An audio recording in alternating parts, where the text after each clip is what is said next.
Assalamualaikum warahmatullahi wabarakatuh. Innal hamdalillah nahmaduhu wa nasta'inuhu wa nastaghfiruh wa natubu ilaihi wa na'udzu billahi min syururi anfusina wa sayyiati a'malina. May yahdihillahu fala mudhillalah wa may yudlilhu fala hadiyalah. Wa asyhadu an la ilaha illallah wahdahu la syarikalah. Wa asyhadu anna Muhammadan abduhu wa rasuluh alladzi la nabiyya wa la rasula ba'dah. Laqad qala Allah Ta'ala fi kitabihil karim, ya ayyuhalladzina amanu taqullaha haqqa tuqatih wa la tamutunna illa wa antum muslimun. Ya ayuhan nas ittaqu rabbakum alladzi khalaqakum min nafsin wahidah wa khalaqa minha zawjaha wa batha minhuma rijalan katsiran wa nisaa'a wattaqullaha alladzi tasaaluna bihi wal arham innallaha kana 'alaikum raqiba. Ya ayyuhalladzina amanu taqullaha wa qulu qawlan sadida yuslih lakum a'malakum wa yaghfir lakum dhunubakum wa may yuti'illah wa rasulahu faqad faza fawzan 'azima. Amma ba'd, fa inna astaqal hadits kitabullah wa khairal huda huda nabiyina Muhammad sallallahu alaihi wasallam. Syarrul umuri muhdatsatuha fa inna kulla muhdatsatin fid din bid'ah wa kulla bid'atin dalalah wa kulla dalalatin finnar. Jamaah sekalian yang dirahmati Allah Subhanahu wa taala, alhamdulillah segala puji hanya milik Allah Rabbul Izzati wal Jalal atas karunia-Nya, di antaranya kemudahan kembali untuk majelis ilmu. Kenikmatan yang besar yang Allah berikan kepada kita semua di hari ini, yaitu berjumpa dengan Ramadan. Dan semoga Allah Subhanahu wa taala memberikan taufik kepada kita untuk bisa banyak melaksanakan ketaatan, kemudahan dan taufiknya dalam melaksanakan siam, qiyamnya, sedekahnya, iftarus shaimin, ataupun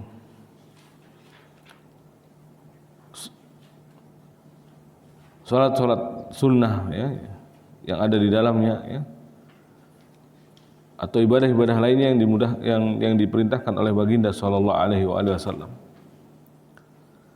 Salat dan salam semoga senantiasa tercurahkan atas junjungan Nabi kita yang mulia Nabi Muhammad sallallahu alaihi wasallam serta para sahabatnya, keluarganya dan juga seluruh pengikut beliau sallallahu alaihi wasallam hingga hari kiamat kelak. Jamaah sekalian yang dirahmati Allah Subhanahu wa taala, kita masuk ke dosa besar yang 20 ya. Berapa? 21, yaitu mencuri. Sebelumnya ya, agama Islam ini agama yang sempurna, yang melindungi hak penganutnya, mengharamkan dalam hal-hal yang memang juga ada kemaslahatan dan kemanfaatan untuk pemeluknya. Maka diharamkan diantaranya adalah mengambil harta orang lain tanpa hak, mencuri diantaranya ya. Karena ini bentuk berarti pelanggaran atau dosa berkaitan dengan hak adami, hak hamba dengan hamba.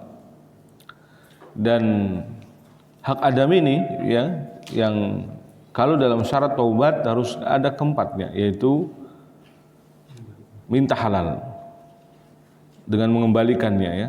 Kalau pencurian maka dengan mengembalikannya. Ya.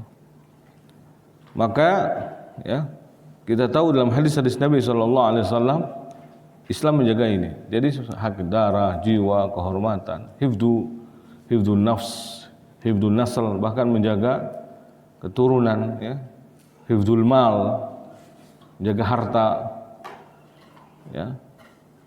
Dan inilah maqasid dari syariah, tujuan dari syariat ini tujuan yang mulia, yaitu melindungi itu semua. Melindungi agar pemeluknya aman. Bahkan orang-orang yang dual Islam aja menjadi nyaman. Karena juga bagi mereka yang di luar Islam ada hak-hak yang didapatkan. Nah, secara khusus apalagi Muslim, ya, Allah Subhanahu Wa Taala menjaga hak-hak mereka. Inna dima'akum, kata Nabi, wa amwalakum wa aradukum haramun alaikum kahurmati yaumikum hada wa fi syahrikum hada wa fi baladikum hada. Sesungguhnya darah-darah kalian, harta kalian, kehormatan kalian haram atas diri kalian. Sesama muslim saja dilarang untuk mengambilnya. Apalagi di luar itu. Untuk menjaga dan saling menghormati hak-hak sama kaum muslimin. Nah, di antara dosa yang makanya kabair, ya, dosa besar, kategorinya adalah as-sariqah atau pencurian, ya. Imam Dhahabi menyebutkan dalam kitabnya memasukkan poin ini, yaitu dosa besar yang ke-21. Wasariqu wasariqatu faqta'u aydiyahuma jazaa'an bima kasaba nakalam minallah wallahu azizun hakim. Dalil yang dibawakan oleh Imam Dhahabi yang pertama adalah firman Allah Subhanahu wa taala, wasariqu wasariqatu, adapun orang laki-laki ataupun perempuan yang mencuri. Ya, ini ada bedanya. Kalau di perzinaan yang didahulukan perempuan, ya, wazaniyatu waz. Lafaz yang didahulukan adalah perempuan. Kalau ini laki-laki, wasariqu wasariqatu faqta'u aydiyahuma. Orang laki-laki maupun perempuan yang mencuri, maka potonglah tangan keduanya. Jazaa'an bima kasaba, balasan atas perbuatan yang mereka lakukan. Nakalam minallah, dan sebagai siksaan dari Allah Subhanahu wa taala.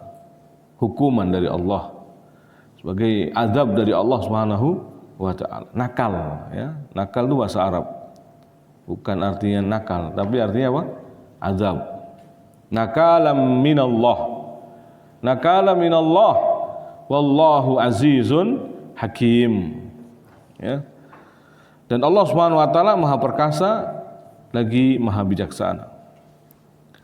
Apa yang dimaksud dengan mencuri itu? Ya. Di sini bahkan nanti kita lihat ada hadis yang menjadi definisi maksud dari hadis ini, maksud dari pengertian pencurian itu ternyata, ya.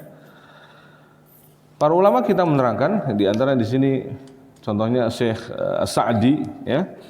Saya bawakan dari kitab lain, ya. As-sariqu huwa man akhadha mal ghairihi al-muhtaram khafiyatan, ya, bi ghairi ridah. Pencuri itu adalah berarti orang yang mengambil harta orang lain, harta yang dimuliakan, harta yang harusnya dijaga dan dilindungi, khafiyatan, ya, dengan sembunyi-sembunyi. Bi ghairi ridahu, tanpa ridha yang memilikinya, sang pemilik, ya. Wa huwa min kaba'iril dzunub al-mujibah litarattubil uqubah asy-syani'ah.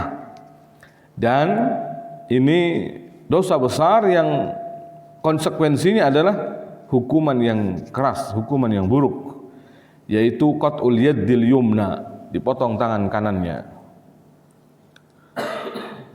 Kama huwa fi qira'ati ba'di sahabat. Ini sebagaimana sebagian qiraah dalam qiraah ayat ini, ya, yang dibaca oleh sahabat.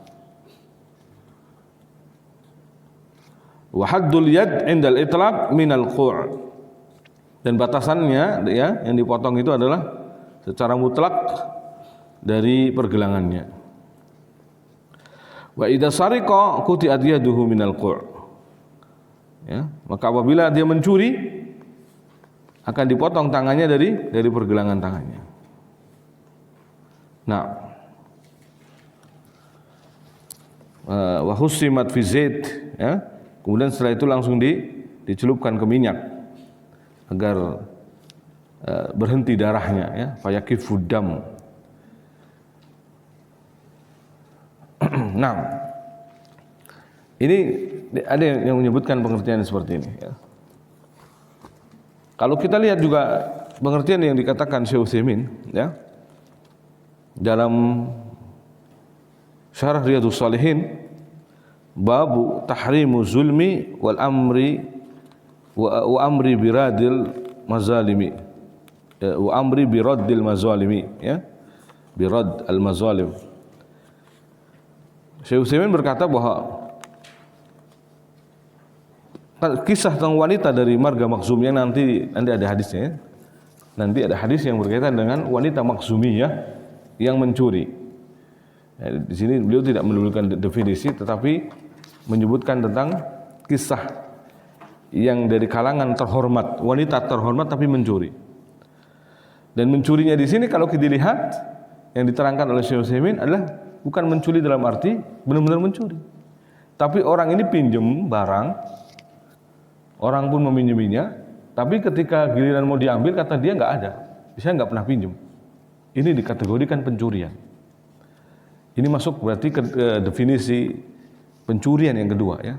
Selain mengambil tanpa hak, tanpa sepengetahuan orang lain, tanpa ridhonya, juga kalau menurut hadis yang nanti kita bacakan, insya Allah diterangkan oleh Syekh Utsaimin bahwa sebab musababnya adalah orang ini pinjam ember, pinjam benda-benda lainnya, kemudian begitu mau diminta kata dia tidak pinjam apa-apa, maka ini kategori pencurian, dan dia pun ditegakkan had kepadanya oleh Rasulullah SAW meskipun dinego oleh Usamah bin Zaid, ya, maka Rasulullah justru malah menasihati, mengingatkan bahwa tidak ada syafaat dalam masalah hudud. Kalau sudah ditegakkan had, maka tidak ada yang namanya syafaat, maksudnya tidak ada bisa yang namanya untuk menurunkan hukuman itu, dan nggak bisa. Kalau sudah palu ketok hakim, ya, dan di sini hakimnya adalah Rasul Shallallahu Alaihi Wasallam, maka tidak bisa yang namanya kemudian putusan itu menjadi berkurang dan seterusnya. Nah, meskipun yang memintanya adalah orang dekatnya Rasul SAW, Usamah bin Zaid, karena Usamah sendiri adalah putra dari Zaid bin Harithah. Zaid bin Harithah adalah pembantu Rasulullah SAW, bahkan budak yang tadinya dihadiahkan oleh Khadijah radhiyallahu anha lalu dibebaskan dan menjadi pembantu Rasul SAW dan selalu bersama Rasulullah. Zaid bin Harithah, ya, bahkan kalau kita ingat dengan kisah apa itu dakwah di Taif, ya, orang yang pasang badan dari lemparan batu orang-orang yang memusuhi dan menolak dakwah Rasulullah SAW adalah Usamah bin Zaid, Zaid bin Harithah. Zaid bin Harithah. Nah, itu ringkasnya yang kalau kita lihat nanti bisa dibaca kalau sama antum. Wasariqatu faqtu aydiyahuma jazaa'an bima kasaba nakala minallah wallahu azizun hakim. Dan Nabi SAW juga bersabda di sini, di hadis yang kedua, dalil yang kedua, la'anallahu sarik.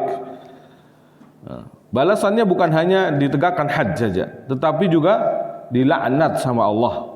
Karena Nabi SAW bersabda dalam hadis riwayat Bukhari dan Muslim, la'anallahu sariqa alladhi yasriqul baydah fatuqta'u yaduhu wa yasriqul habla fatuqta'u yaduhu.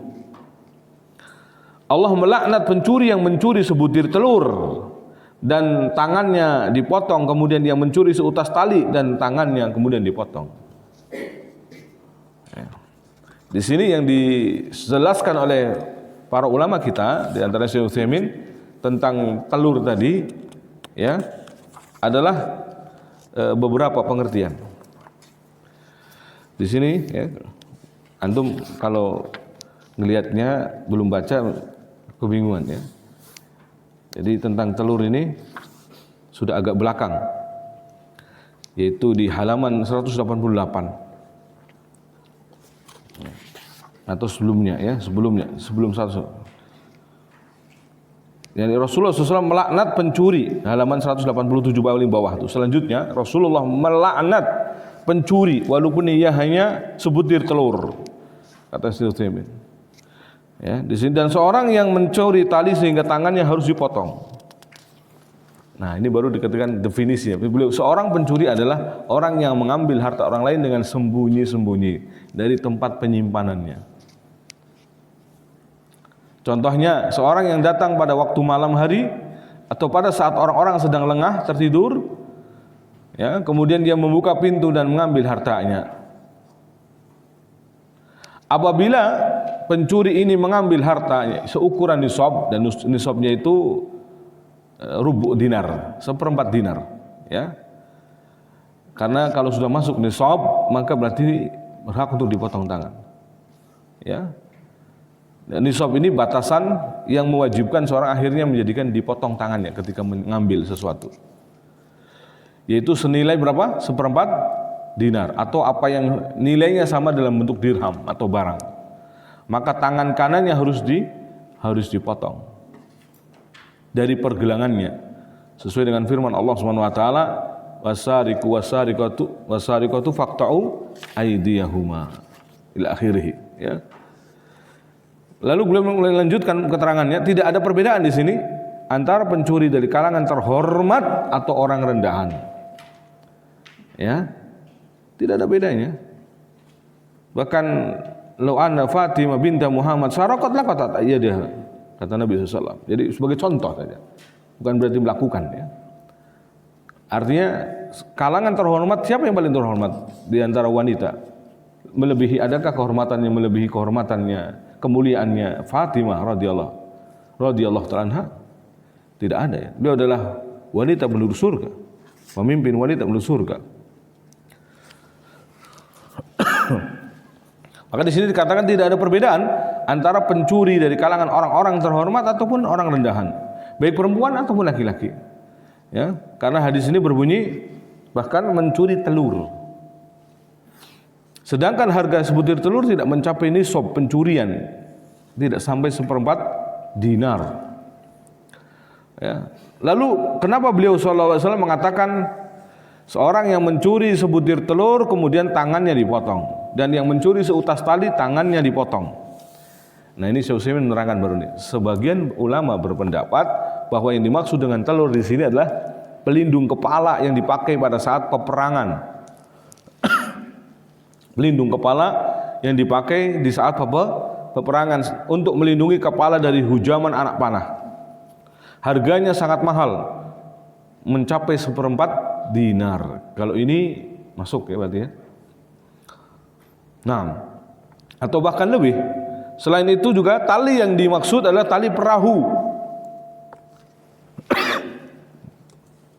Tali perahunya bisa rantai, ya. Yang ditambatkan di dermaga agar perahu tidak terombang-ambing ombak. Harganya pun juga cukup mahal, ya. Ini sebagian ulama. Sebagian lagi ulama mengatakan yang dimaksud dengan telur adalah telur ayam. Karena Rasulullah SAW menyebutkannya demikian. Kata telur secara mutlak tidak dipahami kecuali telur ayam, kata ulama, ya, sebagian. Adapun yang dimaksud dengan tali adalah tali yang dipergunakan untuk mengikat kayu dan semacamnya. Akan tapi Rasulullah SAW mengatakan kemudian tangannya dipotong. Ilahnya, ada alasan di sini, ya. Kenapa tetap harus seperti itu dilakukan, ditegakkan had?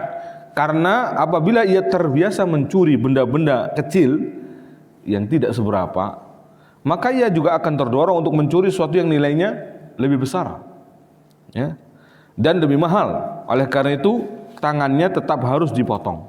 Inilah pendapat yang paling mendekati justru yang dipilih oleh Syekh Utsaimin, ya, rahimahullah ta'ala, adalah justru makna telur dan tali tadi adalah memang remeh, bukan telur dalam arti sudah sampai nisab, ya. Dan tentu mungkin ini perbedaan pendapatnya luas, ya. Tapi ini kalau kita sebut ilahnya, alasan beliau, ya, yang dikemukakan, ya, alasan yang logis juga. Karena kata beliau, orang yang terbiasa mencuri benda-benda bernilai kecil yang tidak seberapa nilainya akan terdorong untuk mencuri sesuatu yang nilainya mahal dan besar, ya.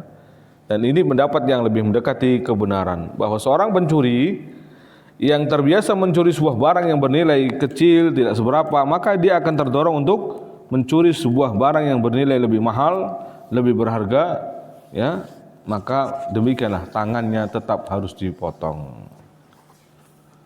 La haula wala quwata illa billah, ya.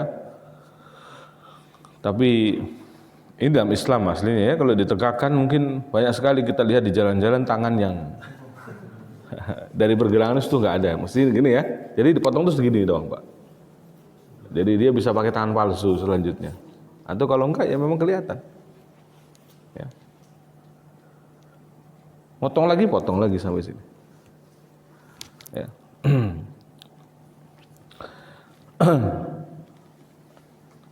Taib. Jadi hifdzul amwal dalam Islam memang sangat ditekankan ya, menjaga harta orang lain agar tidak diambil tanpa hak. Ya. Maka benar-benar ada sampai hukumannya.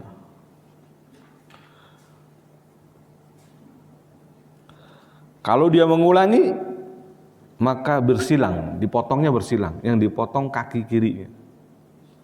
Tadi kan tangan kanan. Ya. Ulama mengatakan fa in ada asariku quti'at rijluhul yusra. Kalau dia mengulangi, maka dipotong kaki kirinya. Kalau dia mengulangi lagi, berarti naik lagi ke atas, tangannya lagi dipotong. Habis sudah. Jadi enggak sampai segini ya, Pak ya. Tangannya cuma pergelangan aja. Kok sini. Jadi seorang juga masih bisa melakukan aktivitas yang lainnya.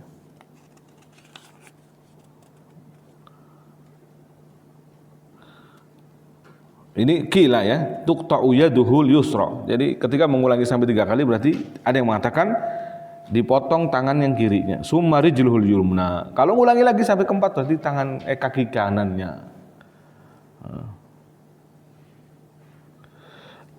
Bahkan ada yang mengatakan yuhbas hatta yamut, dipenjara sampai mati, seumur hidup. La haula wala quwwata. Jadi Islam juga namanya mengobati yang namanya karakter ya. Dan ada yang memang mentalnya mental pencuri. Ya. Sekalipun dikeluarkan ya pencuri lagi karena memang bukan disebut residivis bahasanya ya. Jadi dia nggak akan bisa hidup kecuali dengan cara seperti itu. Dan andaikan benar ditegakkan seperti ini, menjadi pelajaran yang berharga bagi masyarakat, bagi kaum muslimin, bagi masyarakat yang lainnya bahkan yang bukan muslim. Ya. Tapi ini memang dalam hukum Islam ya. Dan di kita bercampur antara hukum Islam dan sebagainya juga hukum buatan manusia. Taib. Kembali ke ayat atau dalil-dalil yang dibawakan oleh Imam Dahabi rahimahullah ta'ala. Dan maka dalam sabdanya yang lain Nabi mengatakan lau anna Fatimah binta Muhammad saraqat laqata'tu yadaha. Kalau seandainya Fatimah binti Muhammad mencuri, niscaya aku sendiri yang akan memotongnya. Di sini bisa dalam arti Rasulullah langsung yang memotong tangannya, atau Rasul menyuruh orang lain untuk memotong tangannya. Ada dua makna, ya. Laqata'tu yadaha, yani akulah yang akan memotongnya. Hukuman, ya. Andaikan pun Fatimah bintu Muhammad sallallahu alaihi wasallam ya mencuri. Namun ini hanya perumpamaan. Tentu Allah Subhanahu wa taala ya alhamdulillah ya, kenyataannya maksudnya tidak terjadi. Adapun dalam dalil yang menunjukkan bahwa hukuman itu ada pada rubu' dinar, itu sebenarnya dalam riwayat lain ya. Dalam riwayat lain yang ini tidak disebutkan ya. Ada dalam riwayat Aisyah radhiyallahu taala anha dalam hadis Bukhari dan Muslim, Aisyah menuturkan bahwa Nabi SAW mengatakan tuqta'u yadus sarik fi rubu' dinar. Ini nisabnya. Dipotongnya tangan pencuri itu ketika sudah nyampe nisab 1/4 dinar. 1/4 dinar. Dan hadis tadi yang berkaitan dengan Fatimah radhiyallahu taala anha ini adalah berkaitan sebenarnya sebelumnya dengan seorang wanita dari Makhzumiyah. Ana Quraisyan ahammaha sya'nul mar'ah al-makhzumiyah. Jadi Quraisy itu bingung dengan istilahnya yang terjadi tentang perkara wanita makhzumiyah yang allati saraqat, yang telah mencuri. Faqalu man yukallim fiha Rasulullah. Siapa yang berani berbicara kepada Rasulullah? Dia orang mulia, orang terhormat, masa kita potong tangannya, ya kan? Ya, faqalu wa man yajtari'u alaihi illa Usama. Siapa yang berani kecuali Usama? Ini Usama bin Zaid. Hibbu Rasulillah. Dia adalah kecintaan Rasulullah sallallahu alaihi wasallam. Fakalamahu Usama. Maka Usama pun berbicara kepada Rasul sallallahu alaihi wasallam. Faqala Rasulullah atasfa fi haddin min hududillah. Rasulullah malah marah, ya, malah mengatakan, apakah kamu hendak meminta syafaat dalam perkara yang berkaitan dengan had-hadnya Allah Subhanahu wa taala, hududnya Allah Subhanahu wa taala? Summa qama fahtatoba, ya. Maka kemudian Rasulullah berdiri dan berkhutbah. Para ulama menyebutkan faedah huruf alif dalam kalimat ikhtatoba.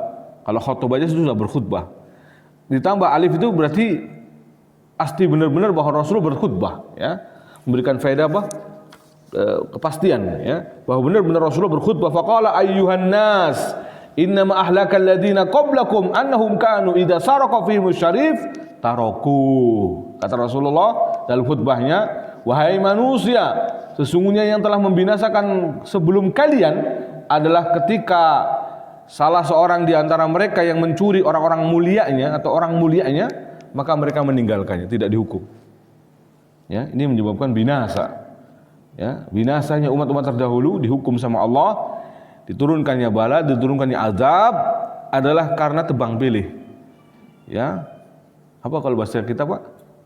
Tajam ke bawah, tumpul ke atas. Ya, tumpul ke atas, tajam ke bawah. Lalu Nabi mengatakan fa idza saraqa fihim dhaif, namun sebaliknya ketika yang mencuri orang lemah, orang rendahan, aqamu alaihimul had, lalu baru ditegakkan had, potong tangan. Wa imullahi, kata Nabi, demi Allah, lau anna, ini hadisnya baru, lau anna Fatimata binta Muhammad saraqat laqata'tu yadaha. Andaikan Fatimah binti Muhammad mencuri, niscaya ku potong tangannya. Hadis tadi, ya, sama, ya, riwayat Bukhari dan Muslim. Nah, lihat Bukhari dan Muslim. Makanya Imam Nawawi menyebutkan dalam kitabnya, ya, mengatakan bahwa ajma'al ulama ala qat'iyyadi sarik. Ulama sepakat atas dipotongnya tangan pencuri. Ya. Ala qat'iyyadi tarik, sarik afan.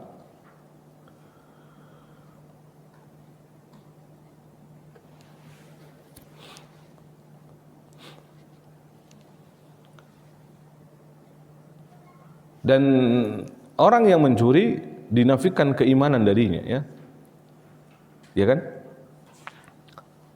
Yakni berkurang imannya, nafyul kamal, jadi hilang kesempurnaan imannya, bukan nafyu asal, ya. Kalau asal imannya tentu tetap ada, dia muslim, dia mukmin, makanya dikatakan berbuat dosa fasik bi kabiratihi, tapi mukmin bi imani, ya. Maka Rasul SAW mengatakan la yazni azani hina yazni wa huwa mu'min. Lihat di halaman 184 itu, ya. La yazni azani hina yazni wa huwa mu'min. Tidak akan berzina seorang pezina pada saat dia berzina sedangkan dia beriman. Maksudnya di sini tidak ada keimanan sempurnanya, kesempurnaan imannya. Bukan berarti asal imannya, tidak. Bukan itu maksudnya, tapi yang dimaksud adalah kamalul iman. Karena ada istilah aslul iman dan ada kamalul iman. Kamalul iman. Wala yasriku sarik hina yasrik wa huwa mu'min. Dan, ya, tidak akan mencuri seorang pencuri pada saat dia mencuri sedangkan ia beriman. La yasriku sariku hina yasrik wa huwa mu'min. Walakin taubah ma'rudatun ba'du. Akan tapi pintu taubat masih terbuka lebar atau ditawarkan kepadanya, ya. Hadis sahih, ya, sebutkan di sini hadis sahih. Itu hadis Juga riwayat Bukhari dan Muslim, ya.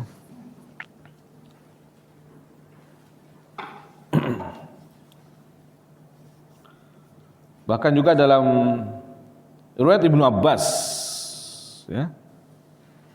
Riwayat Ibnu Abbas, ya. Wala yasriku hina yasrik wa huwa mu'min, sama lafadznya, ya. Itu lafaz yang Ibnu Abbas berarti, ya.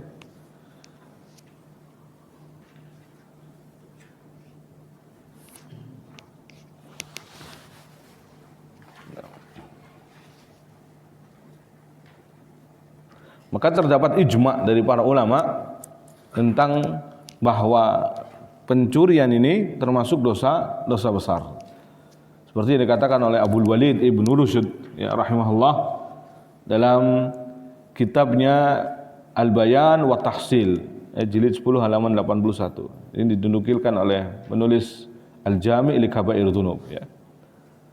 Beliau mengatakan, yakni Abdul Walid Ibnu Rusyd, ya, wa mimma la yakhtalif fihi annahu minal kaba'ir syurbul khamri wal khirabati was sariqah. Dan yang tidak diperselisihkan oleh para ulama termasuk dosa besar, yaitu diantaranya beliau menyebutkan yaitu sariqah, pencurian. Wa qala Ibnu Hajar rahimahullah, Ibnu Hajar di sini maksudnya Ibnu Hajar Al-Haytami juga mengatakan, ya, bahwa serupa yang namanya pencurian itu juga dosa besar, ya. Nah, jemaah sekalian dirahmati Allah Subhanahu wa taala. Hadis, kembali ke hadis tadi, hadis Fatimah tadi, yang ana Fatimah binti Muhammad saraqat la qata'tu yadaha. Ya. Di sini kalau keterangan dari syarah, ya, tadi sudah di hadis sudah disarah, ya. Tapi kalau ingin detailnya, sebagaimana dikatakan oleh Syekh Utsaimin rahimahullah taala, ya. Jadi di sini dikisahkan kisah wanita dari marga Makhzum, dan dia telah mencuri. Wanita tersebut dikatakan mencuri karena pernah meminjam sebuah benda. Pak, lihat Pak. Jadi yang dimaksud mencurinya di sini tuh meminjam benda, tetapi tidak mengaku pernah meminjamnya. Ia datang kepada orang-orang seraya berkata, pinjamkan aku kompor, pinjamkan aku ember. Ya, ini pinjemin dong, ya, pinjemin dong aku kompor, pinjemin aku dong yang namanya ember. Pada saat itu semua orang meminjamkan, ya, kepadanya barang-barang yang memang dibutuhkan, diperlukannya, karena memang rasa solidaritas yang besar. Ya, akan tetapi di kemudian hari ia mengaku tidak pernah meminjam barang-barang itu semua. Seraya berkata, aku tidak pernah meminjam barang-barang itu dari kalian. Maka Nabi SAW menganggap bahwa kata-katanya ini adalah sebagai bentuk pencurian, ya. Inilah hukum Nabi, berarti dipahami makna dari mencuri juga termasuk begini modelnya. Orang yang suka ngeles, padahal dia meminjam, tapi mengaku tidak meminjamnya. Nah, ini contoh benar, real, ya. Artinya hadis ini kalau dipahami dari langsung ke kalimat Fatimah tadi, lau ana Fatimah binti Muhammad saraqat, kita mungkin akan memahami bahwa yang dimaksud benar-benar mencuri. Padahal pencurian yang dimaksud di sini adalah ternyata bentuknya bahkan sampai pada contoh yang mungkin tidak tergambar oleh kita. Minjem tapi nggak ngaku minjem. Itu sudah kategorinya mengambil barang lain tanpa hak. Itu pencurian, ya. Naam. Maka Nabi SAW menganggap kata-katanya ini sebagai bentuk pencurian, kata Syekh Utsaimin. Karena pencuri adalah yang masuk ke dalam rumah orang lain dengan cara sembunyi-sembunyi kemudian menguras seluruh hartanya. Dan wanita Al-Makhzumiyah ini juga dianggap telah mencuri barang orang lain secara sembunyi-sembunyi. Ia mengambilnya dengan alasan meminjam. Kemudian bahwa ia tidak pernah meminjam benda tersebut. Nah, ini adalah pencurian. Nabi SAW memerintahkan para sahabat untuk memotong tangannya.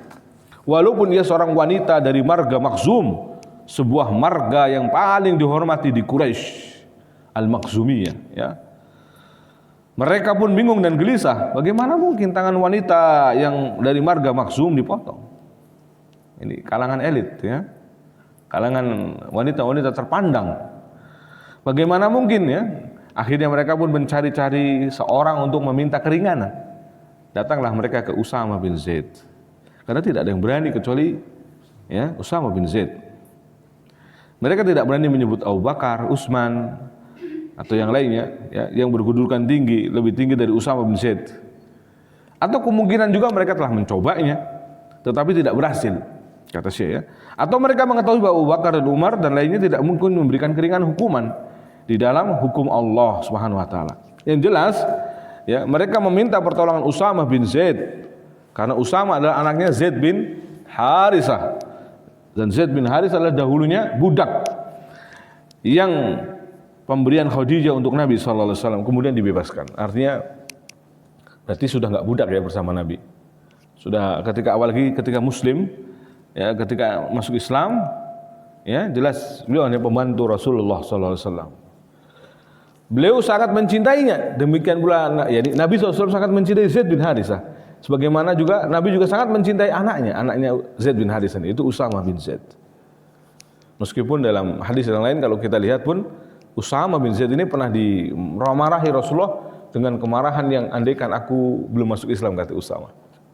Saking marah besarnya Rasulullah SAW, kata Usama mengomentari andaikan aku dulu belum masuk Islam. Ketika diomeli Rasulullah SAW. Apa itu? Ketika Usama diutus dalam pasukan perang untuk memerangi musyrikin, ya, pasukan khusus ya, intelijen. Namun di dalam medan perang, ya, ketika diperangi kan beliau sudah berijtihad. Ini kok nggak ada suara azan subuh? Ya, karena diketahui kampung ini kampung kafir atau Muslim, ada dari mana azan subuh? Ternyata tidak ada azan subuh, ya, tidak terdengar azan subuh. Maka beliau pun bersemangat, bergegas untuk membawa pasukan dan memerangi mereka. Tatkala hendak dibunuh atau hendak dipenggal musuh itu, ternyata malah asyhadu alla ilaha illallah, bersahadat ya di depan Usama. Maka Usama tetap membunuhnya. Nah, kejadian itu kemudian dilaporkan kepada Rasulullah SAW, maka Rasulullah marah besar. Ya. Rasulullah SAW ngomel, marah dengan marah yang mengulang-ulang kalimat asyaqqaqta qalbahu. Apakah engkau telah membelah dadanya sehingga kau tahu apakah dia mengucapkannya karena benar atau karena dusta? Ya. Karena orang kalau berijtihad seperti Usama berijtihad kemudian memandang paling dia bohongan, maka langsung dibunuh. Tapi Nabi mengatakan, apakah kamu sudah membelah dadanya sehingga tahu apakah dia berdusta atau benar ketika mengatakan la ilaha illallah, asyhadu alla ilaha illallah, ya. Lalu Usama mengatakan laitani lam akun muslimah yauma idzi au kama qala, ya.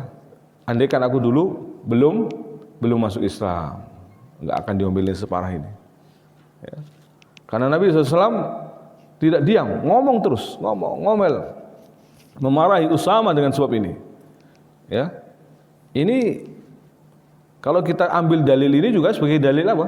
Dalil di mana bahwa Islam sangat menjaga darah dan kehormatan. Ketika seorang sudah menjadi Muslim, maka tiga hal ini tidak boleh diapa-apakan: darahnya, hartanya, dan kehormatannya. Tadinya memang baru sekilas adalah musyrik, tapi ketika sudah pasti jelas dia adalah asyhadu alla ilaha illallah wa asyhadu anna muhammadar rasulullah, Muslim. Ketika sudah Muslim, haram semuanya. Darahnya, harta, kehormatannya haram. Ya. Dan inilah dalam Islam. Ya, tetap hukum itu ala zahir, apa? Zahir, bukan ilmu kasyaf. Ya, tidak ada ilmu kasyaf. Yang tahu batinnya orang tidak ada. Ya, yang tahu hanya Allah. Wa hisabuhu 'ala Allah. Dan hisabnya, yang mengetahui perkara batinnya seseorang hanya Allah Subhanahu wa taala. Maka hisabnya nanti pun hanya Allah yang tahu. Wa hisabuhu 'ala Allah, atas Allah Subhanahu wa taala, bukan yang lainnya. Ini jamaah sekalian yang dirahmati Allah Subhanahu wa taala. Jadi semua dalil-dalil tadi mengerucut dan kembali kepada makna bahwa memang Islam ini datang dengan maksud yang sangat agung. Ya. Maka dikatakan kalau Islam ditebarkan atau disebarkan dengan cara jihad, perang saja, ini keliru besar. Islam juga datang dengan kedamaian, ya. Bahkan bagi mereka yang telah masuk Islam dilindungi darah, harta, dan kehormatan. Bahkan bukan hanya yang di dalam Islam, yang sudah masuk Islam, di luar Islam pun tetap dilindungi. Hanya saja ada kewajiban yang harus mereka tegakkan, yaitu bayar pajak atau yang lainnya. Ya. karena mereka harus mendapatkan jaminan keamanan, maka jaminan keamanan itu tidak gratis, yaitu dengan mereka harus membayar jizyah atau pajak. Dan terlindungi betul-betul, ya. Karena dalam hadis-hadis yang lainnya pun Nabi SAW mengingatkan kita semua bahwa larangan membunuh kafir mu'ahad, ya. Orang kafir yang dalam perjanjian dengan kaum muslimin. Man qatala mu'ahadan lam yarih raihatal jannah. Barang siapa yang membunuh kafir mu'ahad, maka tidak akan mencium aroma surga.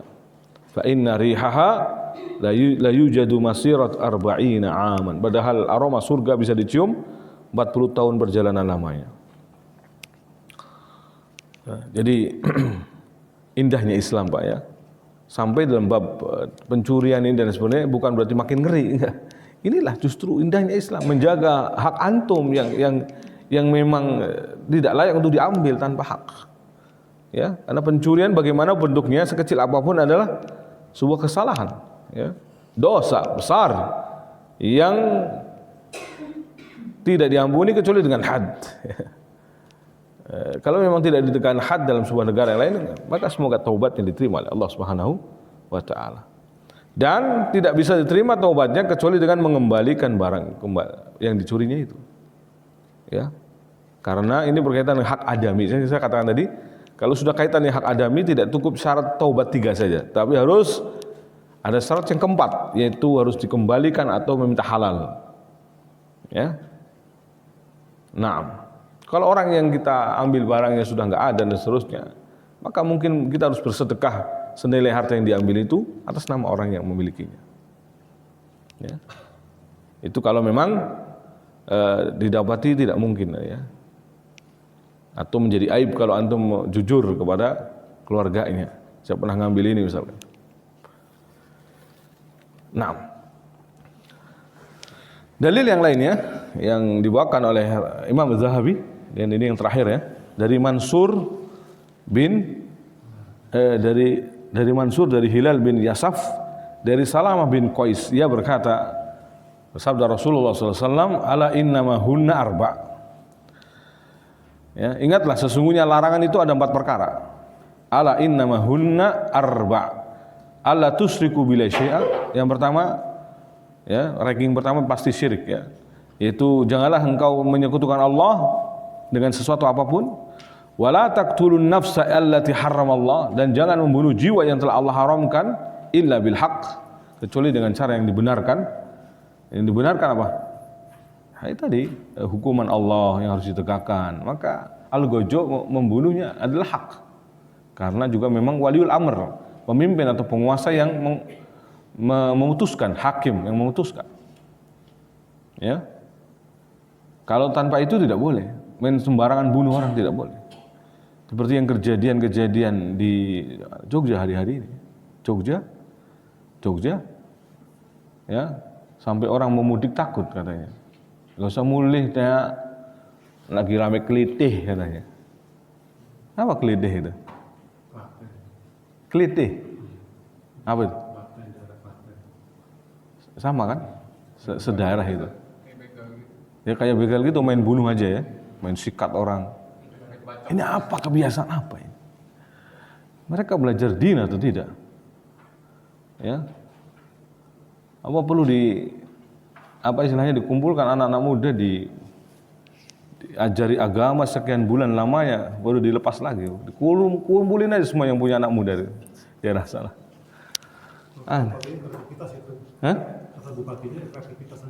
Kreativitas.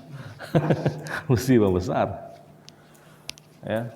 Nah, waliyadzubillah.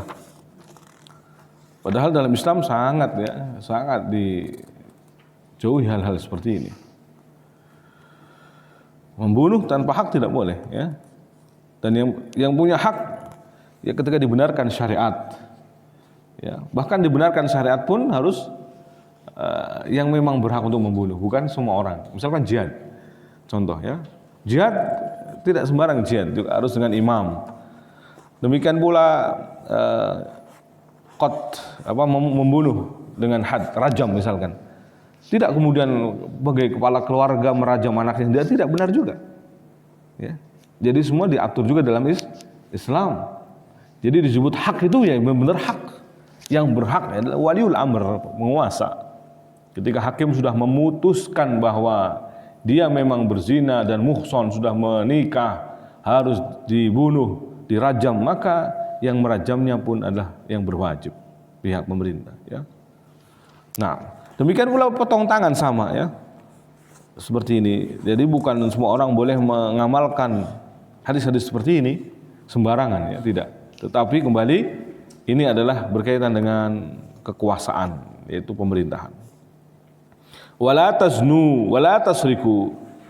Larangan yang kata Nabi juga adalah jangan kalian berzina dan jangan kalian mencuri. Hadis riwayat Ibnu Abi Asim, ya.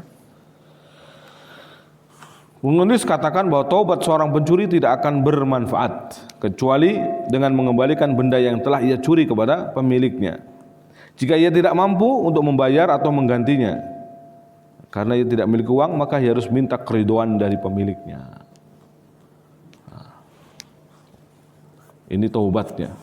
Karena syarat taubatnya tidak sempurna kecuali dengan tambahan ini. Hakul adami, ya, sekali-kali lagi, kalau hakul adami itu lebih berat. Hak dengan Allah, Allah Maha Rahmatnya luas, ampunannya, inna rabbaka wasi'ul maghfirah. Sungguhnya Rabbmu luas ampunannya, ya. Nah, tapi kalau urusannya dengan siapa? Dengan adami, ya, ini yang sangat berat. Nah, ini mungkin ma'asyiral muslimin azanillahu wa iyyakum berkaitan dengan pencurian atau mencuri. Dan Islam, sekali lagi, ya, saya mengulang-ulang ini karena mengingatkan kepada kita semua betapa indahnya Islam, ya. Aturan-aturannya kalau ditegakkan dengan baik sebenarnya bukan merugikan, tetapi justru menjadi solusi terbaik. Dan Allah Subhanahu wa taala Rabbul Izzati wal Jalal, ya, yang menciptakan manusia, yang tahu tabiat manusia, ya, dan akan tetap selalu sesuai dengan zaman apapun hukum Allah itu. Dan kita sudah pernah menyebutkan, disebut hukum itu adil, yaitu hukum Allah. Hukum buatan manusia dalam bagaimanapun tidak bisa disebut adil. Menurut tafsiran orang mungkin ini adil, tafsiran orang lain tidak adil. Tapi kalau hukum Allah, karena yang menafsiri, yang berhak menafsiri pun adalah yang memang menurunkan hukum ini, yaitu Allah Subhanahu wa taala. Ya. Dan kita sudah harus menerima sami'na wa ata'na, bukan membangkang atau penolakan, ya. Nah, jadi disebut hukum yang adil itu adalah hanya hukum Allah, Pak. Mustahil hukum buatan manusia itu bisa adil. Dia akan adil sepihak, diskriminatif terhadap segolongan orang, sekelompok manusia, dan seterusnya. Ya. Sebagai contoh, voting saja atau pemilihan suara ada sudah menunjukkan ketidakadilan. Maka yang berhak harusnya bukan orang-orang, semua orang memilih, kan? Kalau seorang alim besar yang banyak muridnya, yang fatwanya benar-benar ditunggu-tunggu umat, suaranya sama dengan pelacur yang bahkan mungkin hidupnya sudah tidak berfaedah, ya. Dia sendiri sudah merasa bosan hidup mungkin, ya. Lalu suaranya sama dengan seperti ini, gimana, kan? Contoh saja, ya. Ini tidak adil. Keadilan itu hanya milik Allah Subhanahu wa taala dan hanya hukum-hukumnya. Taib. Dan ketika kita berbicara seperti ini adalah sesuai dengan syar'i maksudnya, ya. Bukan berarti kita kemudian melawan, harus melakukan anarkisme, ya, pengeboman atau yang lain, tidak. Tetap dengan jalur yang dibenarkan agama dalam mendakwahkan waliul amr, ya, para penguasa, para pemimpin. Nah, jadi yang belajar seperti ini bukan berarti kemudian juga lepas dari kontrol, ya, lalu kemudian ingin menegakkan hukum Allah menurut kacamata dia sendiri, ya, tanpa bimbingan para ulama, ya, tanpa bimbingan para ahli ilmu, tidak. Lalu tidak semudah pula untuk membabi buta, misalkan mengatakan yang salah kemudian langsung harus ditegur dan seterusnya dengan cara-cara sendiri. Enggak, semua dakwah itu ada tahapannya, ya, ada ilmunya yang tentunya harus ahlinya, kembali kepada ahlinya, ya, kembali kepada ahlinya. Lihatlah pada batasan mana kita ini, maka kita di situ berdakwah. Kita batasan RT ya RT saja, di jenjang RT ya berdakwahnya, tidak harus muluk-muluk. Kalau kita kapasitasnya pada sekelas sudah bisa mendekati bupati, ya dakwahi bupati. Demikian seterusnya, ya. Karena setiap kedudukan tertentu, posisi tertentu harus ucapan yang pas sesuai dengannya. Likulli maqam maqal, kata para ulama. Ya, setiap kedudukan tertentu banyak maka dengan ucapan yang sesuai.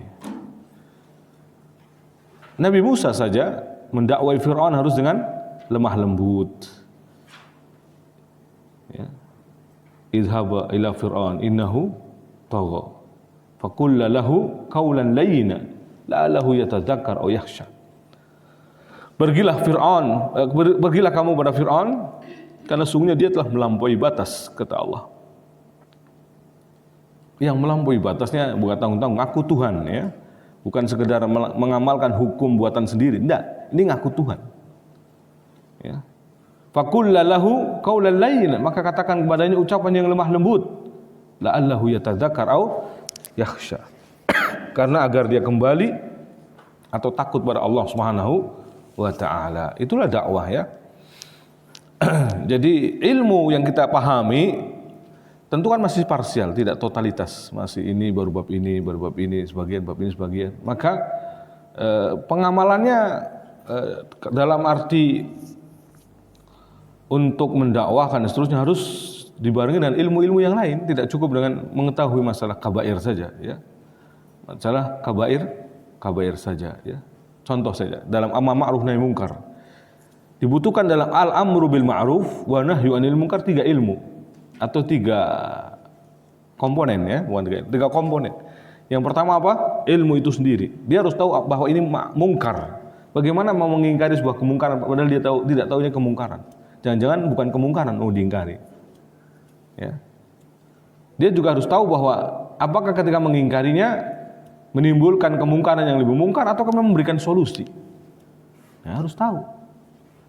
Yang kedua, ya, perangkat yang dibutuhkan lagi adalah atau komponen yang dibutuhkan bukan hanya ilmu tapi juga rifqu wal linnu, lemah lembut, ya.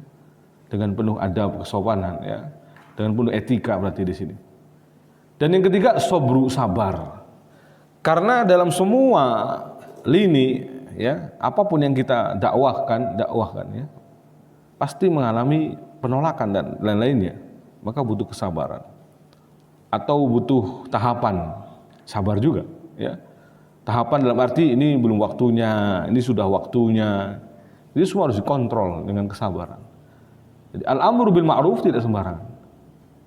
Kemungkaran yang diingkari juga harus dilihat apakah memang harus diingkari atau tidak. Seperti yang kita katakan tadi, dosa-dosa kan ada ratingnya, ya. Ada dosa besar, ada yang kemudian bahkan kufur akbar, syirik akbar dan seterusnya. Mana yang harus didahulukan? Nah, dan tentu jika yang melaksanakan al-amru bil ma'ruf dalam lingkup luas itu adalah para ulama, para umara, ya, pemimpin, maka lebih berhasil.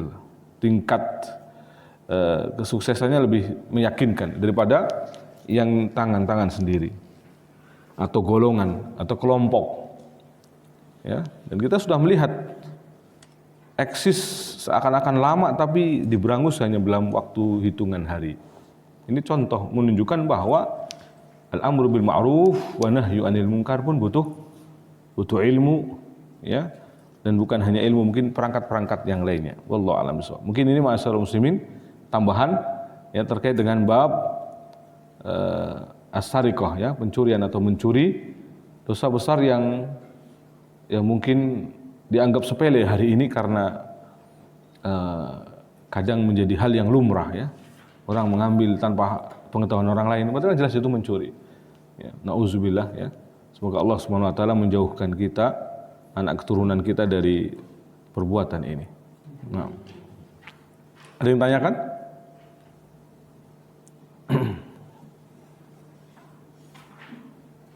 Minyak yang itu buat minyak apaan? Mungkin minyak untuk menghentikan darah aja. Kalau alam mungkin zaitun, Pak. Yang bagus zaitun. Kalau alam saya belum pernah melihat sih, jadi nggak tahu juga.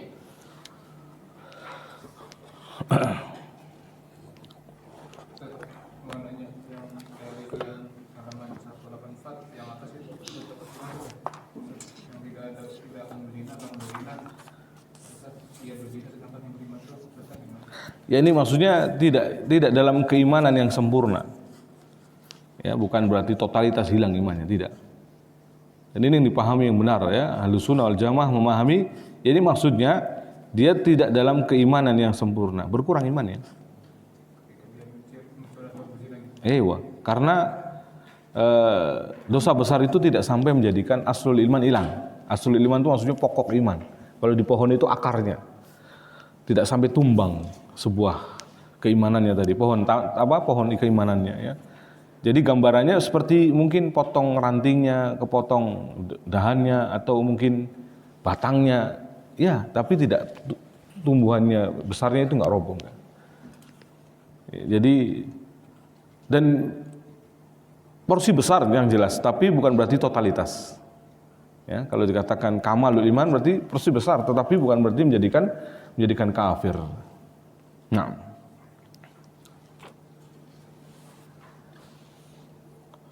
karena juga banyak orang yang tidak memahami syarah dalam hadis seperti ini, kadang memahaminya seakan-akan berarti kafir. Ketika seorang dalam kondisi mencuri kemudian mati dalam kondisi mencuri, hilang imannya, total tidak ya. Dia masih fasikun bi kabiratihi mu'min bi imanihi.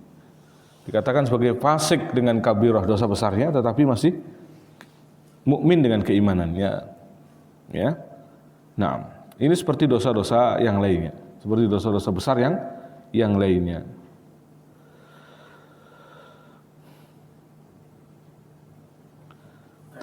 Nah. Kalau ada turunan buah-buahan di jalan umum berarti kayak tempat-tempat begini, nah itu ada buahannya, kita ngambil, nggak ada yang nunggu, kita ambil aja, itu bentuk masih muda, apa di sini kena tengah. Kalau mencuri ya masuknya mencuri. Makanya sebenarnya gampang kan, itu minta ridho saja dari yang punya. Dan orang-orang Indonesia apalagi secara umum ringan orangnya ya, mudah. Bahkan mungkin dikasih satu karung ya. Satu pohon. Itu kalau di jalan kampung-kampung kan di daerah sepi kan itu nggak cuma ada orang gitu kan. Jalan-jalan itu berarti punya siapa? Dishub ya. Punya pemerintah. Mau ngomong dulu berarti di dishub. Atau perusahaan yang menanam. Pokoknya pasti ada pemiliknya. Ada pemiliknya. Kecuali memang kayak di sebuah pesantren, saya tahu tanamannya itu memang dihalalkan untuk santri. Jadi santrinya mau ngambil, mau kerekelan naik ke atas, biarin. Tidak kategori pencuri. Jadi memang dihalalkan gitu. Meskipun sebenarnya belum waktunya diambil, tapi karena namanya santri, oh ya polahnya mantap. Tapi dari awal kita melihat kayaknya memang pemiliknya tidak melarang. Ya, tidak melarang. Nah,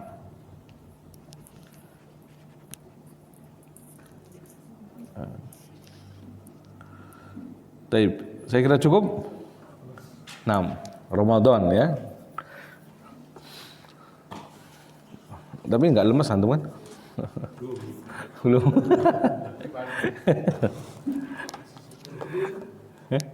Ya.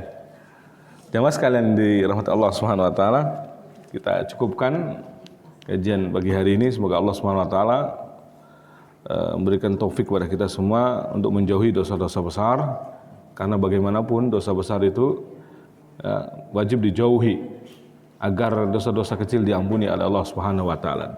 Berangkat dari hadis Nabi sallallahu alaihi wasallam, as-salawatul khamsu wal jum'atu ila al-jum'ah wa ramadan ila ramadan mukaffiratun lima bainahunna idza jutunibatil kabair. Salat 5 waktu Jumat ke Jumat berikutnya, Ramadan kepada Ramadan berikutnya, itu menjadi penghapus atas dosa-dosa di antara keduanya. Di antara salat 5 waktu, maksudnya duhur ke asar, asar ke maghrib, berarti antara itu dihapus.